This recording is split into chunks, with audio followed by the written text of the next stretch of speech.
तुला राशि के जातक जिनका की राशि स्वामी शुक्र, शुक्र सौंदर्य, शुक्र प्रेम, शुक्र वैभव, शुक्र ललित कलाएं। शुक्र वो है जो बैलेंस रखता है। तुला बैलेंस है, balance in life, balance in society, balance in everything. तो जो हर चीज को तोल मोल कर उसे बैलेंस करके चलें, वो है तुला राशि के जातक। नमस्कार, स्वागत है आपका दीपा ज्योतिष में और स्वागत है मेरे चैनल 21st सेंचुरी मॉम में।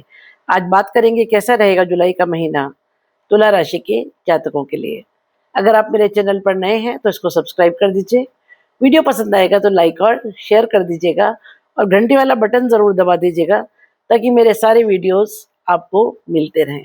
एक बहुत छोटी सी रिक्वेस्ट है कि आप लोग जो दिया हुआ नंबर है उस पर कॉल करते हैं, उतनी सारी कॉल्स को रिसीव करना मेरी टीम के लिए प्रैक्टिकली पॉसिबल नहीं होता है। इसलिए आपसे रिक्वेस्ट है कि आप मैसेज कीजिए व्हाट्सएप पर, आपको हर हालत में जवाब मिलेगा। आप मुझे मिल भी पाएंगे और मुझसे बात भी कर पाएंगे। शुरू करें पहले घर से। तो पहले घर का स्वामी शुक्र बहुत अच्छी स्थिति में है। 4 तारीख तक 10वें घर में है और 4 तारीख के बाद वो आपके 11वें घर में है जहां वो केतु के साथ है। हालांकि शत्रु राशि में है, सिंह में, लेकिन जिसके साथ है केतु के साथ वो क्रिस्टल है, इसका मित्र है और इसकी पावर को, इसकी शक्ति को कई गुना बढ़ा देता है। लग्न सबसे इम्पॉर्टेंट है। हमारे सिर के बाल से लेकर के पैर के नाखून तक हमारा पूरा शरीर, हमारी आत्मा, हमारी बुद्धि, हमारा मन, हमारे हाथ पैर, हमारी टोटल पर्सनालिटी, हमारा टोटल ऑरा, हमारे आचार विचार, हमारा खान पान, हम जो भी हैं, जैसे भी हैं, अंदर से या बाहर से, वो लग्न है। इसलिए लग्न का स्वामी कहाँ बैठता है ये बहुत इंपॉर्टेंट है। जब दशम भाव में बैठेगा, दशम भाव कर्म है, कर्म स्थान पर आप बहुत कुछ अच्छा करेंगे। और जहां बैठा हुआ है जिसके साथ, बृहस्पति के साथ है 4 तारीख तक। 4 जुलाई तक का समय ऐसा है जब आप कर्म प्रधान रहेंगे। अपने वर्क प्लेस पर या वर्क फील्ड में कुछ बहुत बहुत अच्छा करेंगे।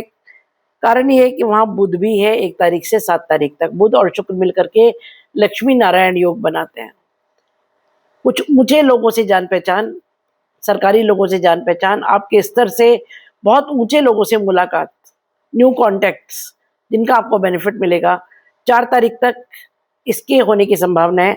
उसके बाद जब वो 4 तारीख के बाद 11वें भाव में आ जाएगा केतु के साथ, तो लाभ और इच्छा पूर्ति।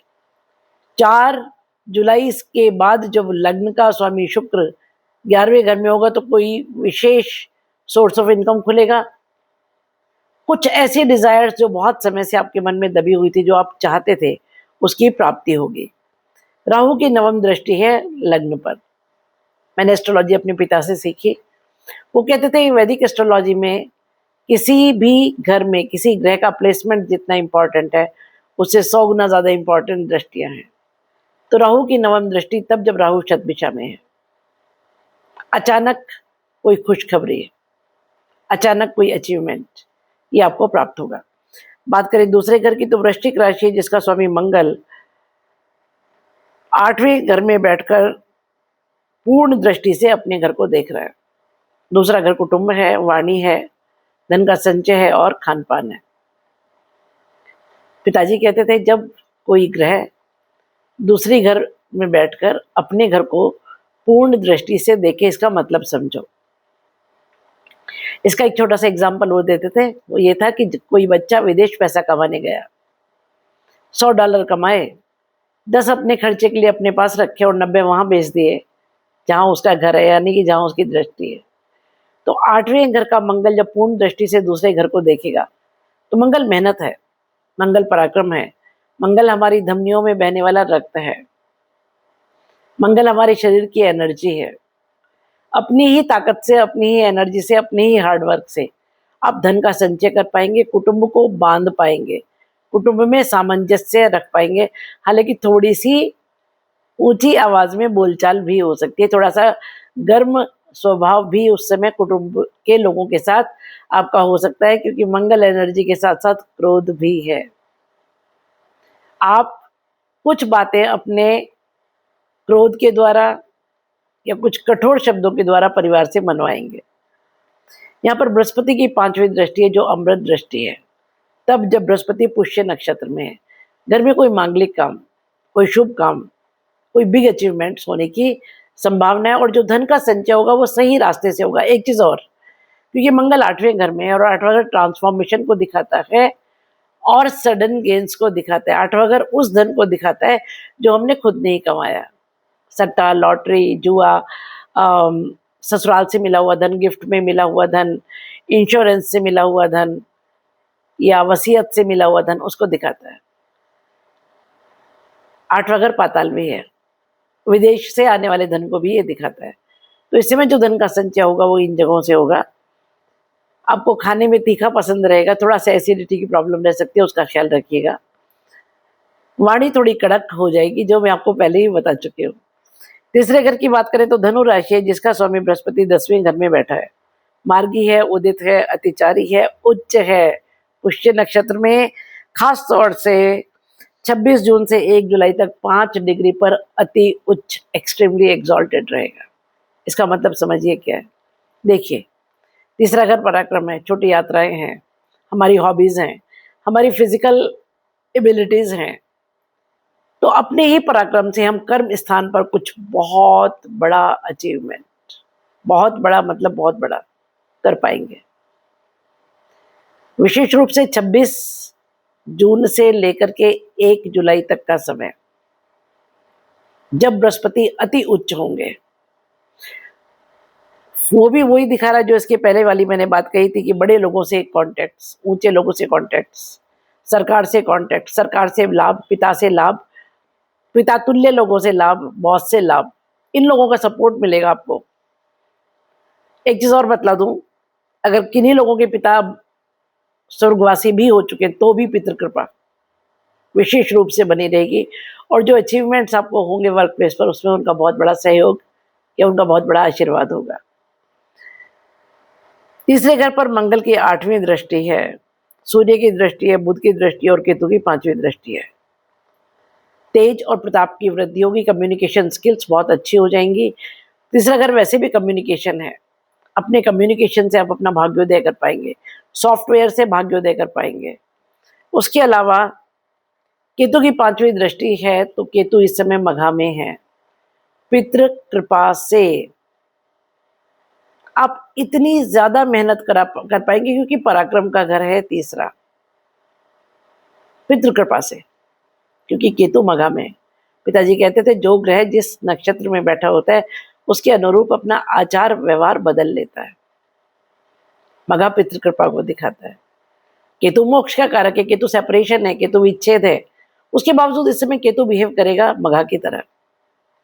तो तीसरे घर पर जब दृष्टि होगी तो जो भी आप पराक्रम करेंगे उसके परिणाम बहुत अच्छे मिलेंगे, रिजल्ट्स बहुत अच्छे मिलेंगे।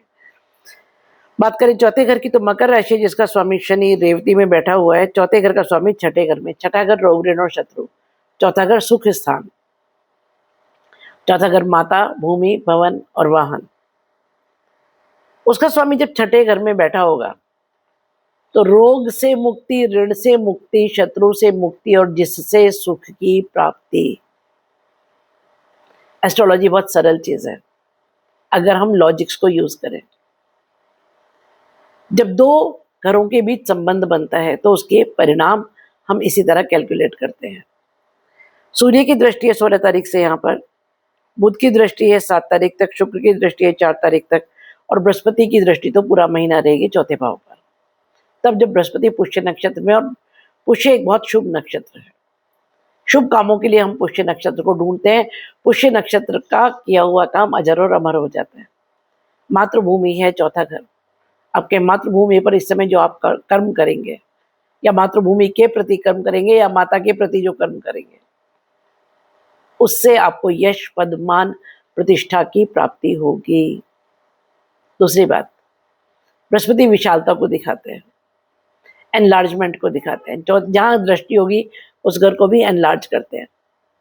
तो सुख को एनलार्ज करेंगे, सुख की वृद्धि। अगर कोई जमीन जायदाद से रिलेटेड कोई काम आप करने का सोच रहे थे या कर रहे हैं, उसमें इस समय आप पूर्णता को प्राप्त करेंगे, उस काम का कंप्लीशन होगा या उसमें कुछ बेनिफिट्स होंगे।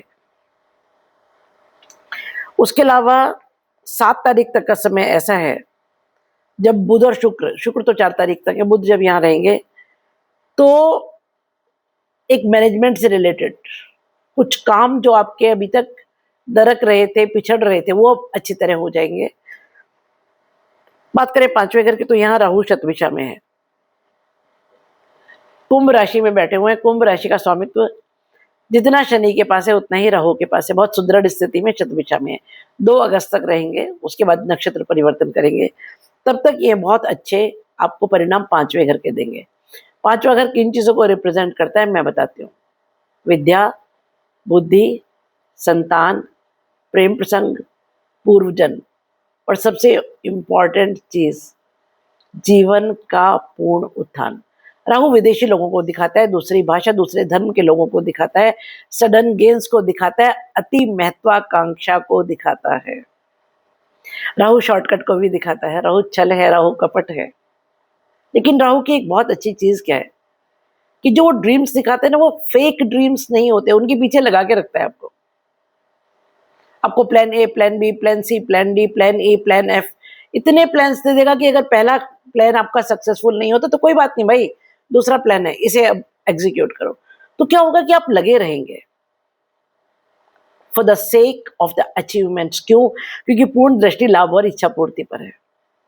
तो लाभ और इच्छा पूर्ति जो राहु दिलवाता है ना, वो बहुत इजीली दिलवाता है, शॉर्टकट से दिलवाता है। जितने ड्रीम्स आप देख सकते हैं ना, उसे 100 गुने ज्यादा दिखाता है। और अगर अच्छी स्थिति में हो, वो भी अच्छी स्थिति में है, जिस राशि में बैठा है वो भी सुदृढ़ स्थिति है, और जिस नक्षत्र में बैठा है वो भी उसका अपना नक्षत्र है, बहुत स्ट्रॉन्ग पोजीशन में है। तो जो ड्रीम्स दिखाएगा ना, उनको पूरा भी करवाएगा। संतान के से रिलेटेड कामों में, प्रेम प्रसंगों में, एजुकेशन के लिए, और जो जीवन की अपलिफ्टमेंट के लिए इस समय नींव बन रही है, इस समय जो प्लान्स आप एग्जीक्यूट कर रहे हैं, वो आगे आने वाले भविष्य के लिए एक बहुत मजबूत रास्ता तैयार करेंगे। यहाँ केतु की 7वीं दृष्टि है और शुक्र की संजीवनी दृष्टि है। राहु और शुक्र आपस में मित्र हैं। 4 तारीख से राहु आपके 11वें घर में आ जाएगा। संबंध बनेगा 5वें और 11वें का। शुक्र धन है, संपदा है, वैभव है, प्रेम है, संतति है। तो एक बड़ी स्ट्रांग पॉसिबिलिटी कि आपके जो एफर्ट्स हैं उनसे आपको बहुत सारा धन लाभ और इच्छा पूर्ति की प्राप्ति होगी। बात करें 6ठे घर की तो यहाँ शनि रेवती में है 9 अक्टूबर तक, और बृहस्पति की 9वीं दृष्टि है। देखिए, रेवती नक्षत्र में शनि का आना एक बहुत सुंदर स्थिति है। शनि अंतिम ग्रह, मीन अंतिम राशि और रेवती अंतिम नक्षत्र। अंतिम ग्रह, अंतिम राशि, अंतिम नक्षत्र में, 6ठे घर में किसी बहुत पुराने रोग का अंत, किसी ऋण का अंत और किसी शत्रु का जबरदस्त अंत। जबरदस्त अंत। शनि कर्मफल दाता है, और जब किसी को निपटाता है तो बहुत बुरी तरह निपटाता है। एक सबसे अच्छी चीज इस समय पता है क्या होगी? क्योंकि बृहस्पति की 9वीं दृष्टि है, तब जब बृहस्पति पुष्य में है, शत्रुओं को निबटते हुए आप अपनी खुद की आंख से देखेंगे। ये सूत्र मेरे पिताजी का दिया हुआ है मुझे। पुष्य नक्षत्र, जैसा कि मैंने कहा, किसी बोए हुए कर्म का जो फल प्राप्ति है उसको दिखाता है। भी जब 10वें घर पर आऊंगी तो पुष्य को बहुत अच्छे से डिटेल में डिस्क्राइब करूंगी, फिलहाल सिर्फ इतना बता रही हूँ। जो कर्म आपने बोए उसका फल आपको, जो, क्योंकि 6ठा घर रोग ऋण और शत्रु है ना, अंतिम ग्रह, अंतिम नक्षत्र, अंतिम राशि में, कंप्लीशन ऑफ समथिंग, एक रेवती सेलिब्रेशन को दिखाता है। Celebration at the completion of something, है ना, किसी काम की पूर्णता होने पर जो सेलिब्रेशन है, जो खुशी है, जो उमंग है, तरंग है, उत्साह है, उसको दिखाता है। रोग खत्म होगा तो उमंग तरंग होगी, ऋण खत्म होगा तो उमंग तरंग होगी, और शत्रु भी जब खत्म होगा तो सेलिब्रेशन का ही माहौल है ये। तो जब बृहस्पति की नवम दृष्टि यहाँ पर होगी तो बड़े प्रेम से निपटाएंगे बृहस्पति उसको शनि के साथ मिलकर। कारण शनि और बृहस्पति का आपस में संबंध है ना। मित्र भी नहीं है, शत्रु भी नहीं है, लेकिन अच्छी बॉन्डिंग है दोनों की, तो दोनों मिलकर के निपटाएंगे, एक अच्छी बात है। बात करें आपके 7वें घर की, तो मेष राशि है जिसका स्वामी मंगल 8वें घर में बैठा है। 7वां घर हमारा लाइफ पार्टनर, बिजनेस पार्टनर। देखिए केतु आपका 11वें घर में, जब तक केतु की दृष्टि 7वें घर पर रहेगी तब तक थोड़ा सा एक फीलिंग ऑफ सेपरेशन, विरक्ति, विच्छेद की भावना लाइफ पार्टनर के प्रति, बिजनेस के प्रति और बिजनेस पार्टनर के प्रति बनी ही रहेगी। हालांकि केतु मघा में है तो पितृ कृपा से चीजें रिपेयर तो हो जाएंगे, लेकिन कोई भी ग्रह अपना पूरा इम्पैक्ट 100% बदल देगा वो पॉसिबल नहीं है जी। अब अगर मैं किसी के घर रहने जाती हूँ कुछ समय के लिए, तो मैं अपना खाना पीना, अपना रहन सहन थोड़ा उनके हिसाब से एडजस्ट करूंगी, वो बात सही है। लेकिन मेरी जो टोटल पर्सनालिटी है, जो मैं जैसी इंसान हूं वो तो मैं ही रहूंगी ना। बिल्कुल वैसा ही है किसी भी ग्रह का किसी नक्षत्र में जाना। अब केतु की जो एक आइडेंटिटी है, जो उसकी पर्सनैलिटी, जो केतु की क्वालिटीज हैं, अच्छी या बुरी जो भी है, वो तो जैसे कि तैसे रहेंगे। है तो आखिर राक्षस, है ना। स्वभानु राक्षस का जो नीचे का हिस्सा है वही केतु है ना। तो भले ही साधु है, भले ही मोक्ष का कारक है, भले ही कुछ भी हो, तो भी केतु तो केतु है। Ketu cuts, Ketu separates, Ketu scissors है, कैंची है केतु। तो भले ही मघा में हो तो भी कहीं ना कहीं वो एक उचाट की फीलिंग, एक विरक्ति की फीलिंग, समय समय पर वो काम में मन नहीं लगना या अपनी मैरिड लाइफ में मन नहीं लगना, वो चीजें थोड़ी बहुत तो तब तक चलेंगी जब तक केतु यहाँ से स्थान परिवर्तन नहीं कर लेता। जब तक केतु एक्चुअली, जब आपके राहु और केतु दोनों आगे बढ़ने के बजाय पीछे की तरफ जाते हैं, बाकी सब ग्रह आगे बढ़ते हैं, तो ये आपके 11वें घर से 12वें घर में जाने के बजाय 10वें घर में जब आ जाएगा, तब चौथे घर पर इसकी दृष्टि होगी, तब आप इसकी जो 9th एस्पेक्ट है वो यहाँ से हट जाएगी आपके 7वें घर से। तब मैरिड लाइफ में ऑटोमेटिकली स्मूथनेस आ जाएगी। यहाँ का स्वामी मंगल 8वें घर में है, इसको डिस्कस करते हैं। 8वां घर ट्रांसफॉर्मेशन है, 8वां घर सडन गेन्स है। तो एक ट्रांसफॉर्मेशन होगा आपके बिजनेस में, बिजनेस पार्टनरशिप में और आपके मैरिड लाइफ में। और वो ट्रांसफॉर्मेशन जो होगा ना वो अच्छा होगा, कारण मार्गी है, उदित है मंगल, और जिसकी राशि में बैठा हुआ है वो सम राशि है। अब यहाँ शनि की तीसरी दृष्टि है मंगल पर, क्रूर दृष्टि, तो थोड़ी बहुत उठा पटक तो वैवाहिक जीवन में चलेगी, इसमें कोई शक नहीं है। बात करें 8वें घर की, तो 8वां घर जैसा कि मैंने कहा ट्रांसफॉर्मेशन है। मंगल या सूर्य कोई अग्नि ग्रह जब 8वें घर में आता है तो इसको समझिए 8वां घर पाताल है। कोई भी अग्निपुंज, आग का गोला जब हम पाताल में डालेंगे तो वो पाताल को तो प्रज्वलित करेगा, पाताल को हीटअप करेगा, पाताल को एनर्जाइज करेगा, लेकिन साथ साथ अपनी एनर्जी भी लूज करेगा, इसमें कोई शक नहीं है। हालांकि सूर्य और चंद्रमा को अष्टम का दोष नहीं लगता, लेकिन मेरी रिसर्च, मेरे पिता की रिसर्च ऐसा नहीं मानते, क्योंकि आज तक मैंने काउंटलेस हॉरोस्कोप्स देखी है, और जब भी कभी मंगल या सूर्य अगर अष्टम भाव में है तो अपने प्रभाव को कम पाते ही पाते हैं। तो मंगल जब अष्टम में होगा तो एनर्जी लो किसकी? आपके लाइफ पार्टनर के। बिजनेस में मन थोड़ा सा कम लगेगा, बिजनेस पार्टनरशिप में भी थोड़ा सा मन कम लगेगा, लेकिन साथ साथ पाताल को प्रज्वलित कर रहा है, वो पाताल को एनर्जाइज कर रहा है, पाताल को लाइटन अप कर रहा है, प्रकाशित कर रहा है। तो क्या होगा कि एक बहुत बड़ा ट्रांसफॉर्मेशन लाइफ में आएगा। इस समय कुछ ऐसे गेन्स होंगे जो आपका खुद का कमाया हुआ धन नहीं है। कुछ लोग जो ऑकल्ट में हैं, रिसर्च में हैं, तंत्र मंत्र साधना में हैं, उनके लिए बहुत अच्छा समय है। आपको एक ऐसा प्रकाश प्राप्त होगा जो आपका मार्गदर्शन करेगा। आपको कोई गुरु मिले, कोई ऐसी चीज मिले, कोई ऐसा सोर्स मिले जहां से आप उस ज्ञान को प्राप्त कर पाए जो पर्दे में है। क्योंकि 8वां घर छुपी हुई वस्तुओं को दिखाता है। बात करें नवम भाव की, तो यहाँ सूर्य 16 तारीख तक है अपनी सम राशि मिथुन में। बुध यहाँ वक्री और अस्त है 7 जुलाई से स्वराशि में। 21 जुलाई से मार्गी हो जाएंगे बुध।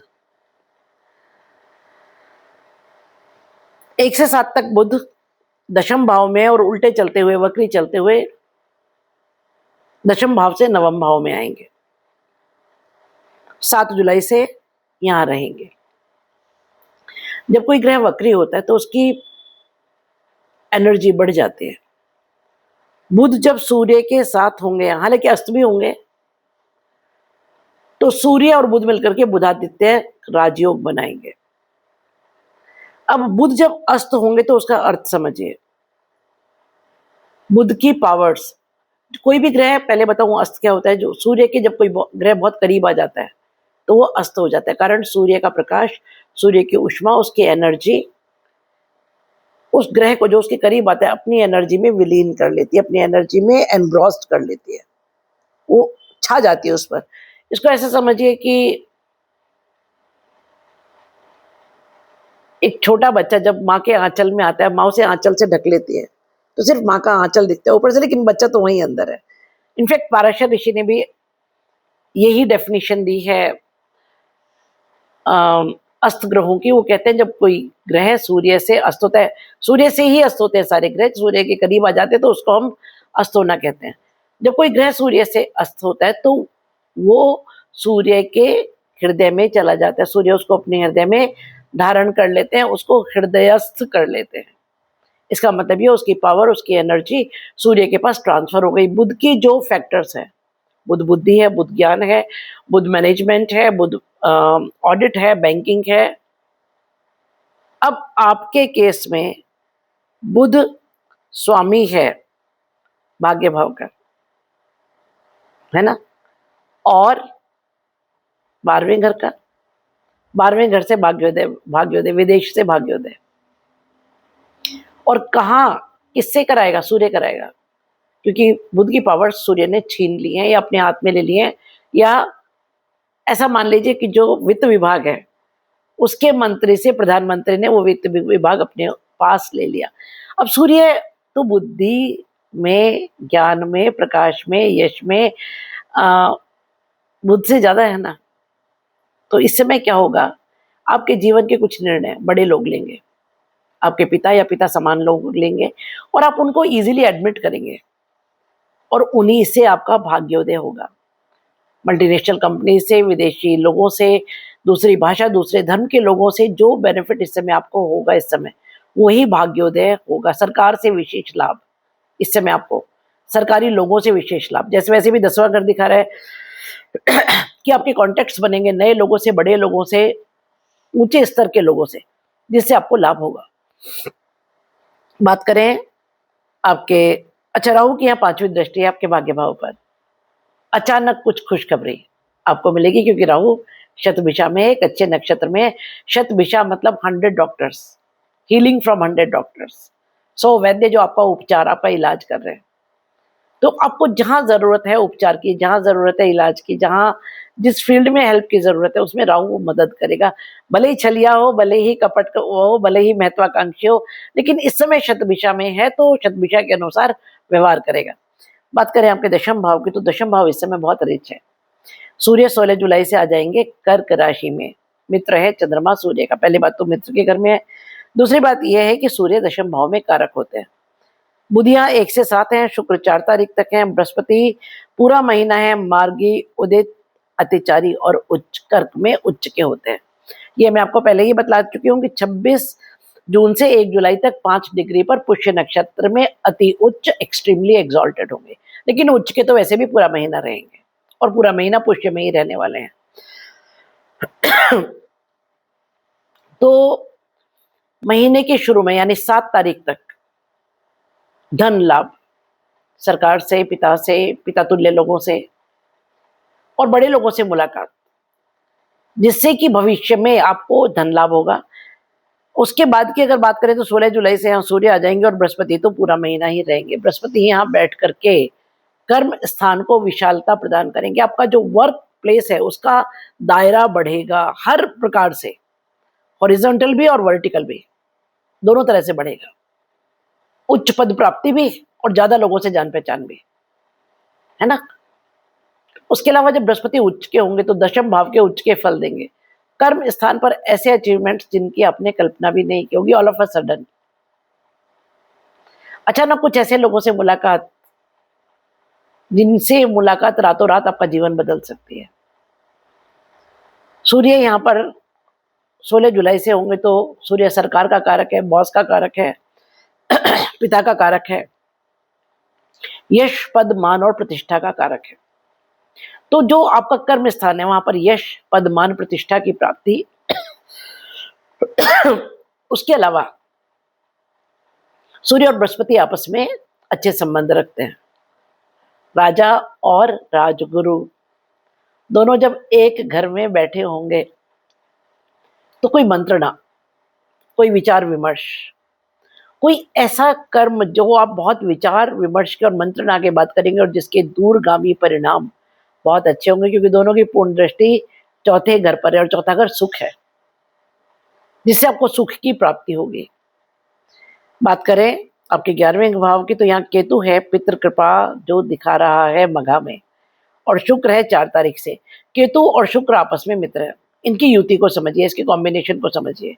केतु क्रिस्टल है, आपके घर में एक क्रिस्टल बॉल में आप कोई भी कलर डाल दीजिए, रेड डालेंगे तो रेड हो जाएगा, ग्रीन डालेंगे तो ग्रीन हो जाएगा। शुक्र सफेद रंग है, आपके क्रिस्टल बॉल में इस समय सफेद रंग शुक्र है। केतु जिस ग्रह के साथ बैठता है उसके कलर को, उसकी एनर्जी को एब्जॉर्ब करके रिफ्लेक्ट करता है, मल्टीप्लाई कर देता है 100 टाइम्स। शुक्र की एनर्जी, शुक्र की जो क्वालिटीज है उनको 100 टाइम्स मल्टीप्लाई करेगा। शुक्र धन, शुक्र वैभव, शुक्र संपदा, शुक्र प्रेम, शुक्र सौंदर्य, शुक्र ललित कलाएं। आप इस समय अपनी ललित कलाओं से, अपनी बैलेंसिंग पावर से, प्रेम से, अपने अंदर की क्रिएटिविटी से जबरदस्त धन लाभ और इच्छा पूर्ति कर पाएंगे और पितृ कृपा विशेष रूप से बनी रहेगी। बात करें 12वें घर की तो यहाँ कन्या राशि है, जिसका स्वामी बुध वक्री है, शुरू में दशम भाव में और बाद में अपनी ही राशि में। 12वां घर विदेश, कोर्ट कचहरी, अस्पताल, अनाथ आश्रम, इन सब से जबरदस्त लाभ होगा। जैसे भी कि मैंने कहा कि विदेश से भाग्योदय, विदेशी लोगों से, दूसरी भाषा, दूसरे धर्म के लोगों से भाग्योदय इस समय आपका होगा। यह मेरी रीडिंग्स इस महीने के बारे में। कुछ रेमेडीज मैं आपको बताती हूँ। देखिए, राहु के लिए दुर्गा पूजा आपको करनी ही चाहिए। मंगल के लिए हनुमान चालीसा कीजिए, मंगल और शनि दोनों इससे सध जाएंगे। और तुला वालों को सफेद चीजों का दान करना चाहिए। हो सके तो घर में एक शिवलिंग रख लीजिए छोटा सा, और उसको जल में थोड़ा शहद डाल करके स्नान कराइए। ये चीजें अगर आप कर लेते हैं तो it's more than enough for you. एक छोटी सी रिक्वेस्ट है कि मैं बहुत रिसर्च के बाद वीडियोस बनाती हूँ। आपको मेरा वीडियो जैसा भी लगा, अच्छा लगा, बुरा लगा, सही लगा, गलत लगा, आप पर एप्लीकेबल है, नहीं है, कितना है, प्लीज लिखिए जरूर। आपके कमेंट्स का मुझे इंतजार रहता है। मैं कोशिश करती हूँ हर कमेंट का जवाब दूँ, देती भी हूँ। आपके कमेंट भी मेरे लिए रिसर्च का काम करते हैं, क्योंकि मुझे पता लगता है कि मैंने कितना परसेंट जो कैलकुलेशंस किए वो करेक्ट किए। आगे जो मैं नेक्स्ट कैलकुलेशन करूंगी उसमें मुझे मदद मिलेगी आपके कमेंट से। Stay happy, stay blessed. मिलते हैं कैसे वीडियो के लिए बहुत जल्दी। तब तक खुश रहिए, मस्त रहिए।